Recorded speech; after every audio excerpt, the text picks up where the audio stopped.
Yan guys, natapos na ng aming electrical technician yung pagkoconnect sa BFD at saka ang panel para sa filtration, bagong filtration.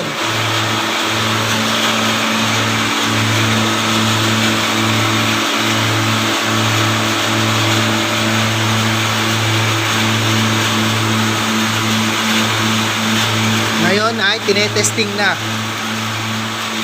Okay, Ano mo atan? Bigyan ko lang. ano? Ano mo?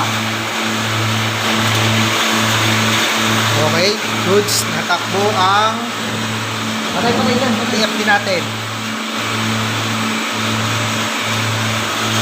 BFD run, naka-off. Yun, ayos. Gitna. Goods na po.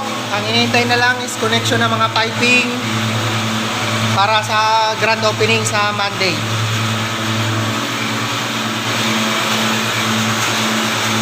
Para sa mga bagong update na video, subscribe to my channel. May truck?